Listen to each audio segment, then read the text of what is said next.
Hello everyone, নতুন একটা video নিয়ে চলে এলাম। ছোট্ট একটা মিনি ব্লগ দেখার অনুরোধ রইল সকলের কাছে। আর এই যে দেখো, বাইরে হচ্ছে বৃষ্টি আর গরম গরম সিঙ্গারা নিয়ে বসে পড়লাম। তো বৃষ্টি হচ্ছে 2-3 দিন ধরে, ভাবলাম একটু বিকালে সিঙ্গারা খেতে ইচ্ছে করছিল, তাই বরকে বললাম, বর এনে দিল। আর এটা কি এনেছে কি জানি না। আর এই যে দেখো, মাম্মাম চাটনিটা নিয়ে দুষ্টুমি করছে, আর মাম্মামকে কিছু বলাও যাচ্ছে না, কারণ মাম্মামের কদিন ধরেই শরীর খারাপ, ঠান্ডা জ্বর কাশি। তো এই যে দেখো, বৃষ্টি হচ্ছে, কিন্তু আজকে যাব ডাক্তারের কাছে। আর 5টায় নাম লেখাতে হবে, আর 6:30টায় ডাক্তার বসবে। তো এই যে সিঙ্গারা খেয়ে তারপরে বেরোবো রেডি হয়ে।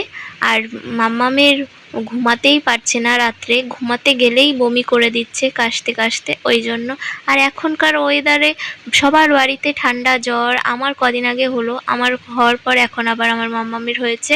তো যাই হোক, মাথায় দিয়েছি এক গাদা তেল, কিন্তু কি করার, ডাক্তার কাছে তো যেতেই হবে, মাম্মামটা ঘুমাতেই পারছে না ঠিকঠাক করে।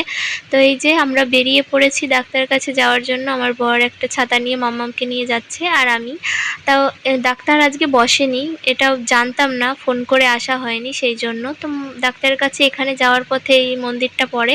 তো মন্দিরে এই যে দেখো, মাম্মাম গিয়ে একটু ছোটাছুটি করছিল, কিন্তু মাম্মামের শরীর খারাপ, কিন্তু ছোটাছুটি করা বন্ধ নেই ওর। আর এই যে দেখো, আসার পাকে এই শাখার দোকানটায় গিয়েছিলাম শাখা নিতে, কিন্তু এত দাম, শাখার মতো শাখা না, কিন্তু কত দাম শাখার দোকানে। যাই হোক, এখান থেকে বেরিয়ে মুদিখানা দোকানে কিছু জিনিস কেনার ছিল, যে কিনে তারপরে এই যে চলে আসলাম কাঁসা পেতলের দোকানে। কাঁসা পেতলের দোকান থেকে একটা গোপাল নিতে চলে এলাম।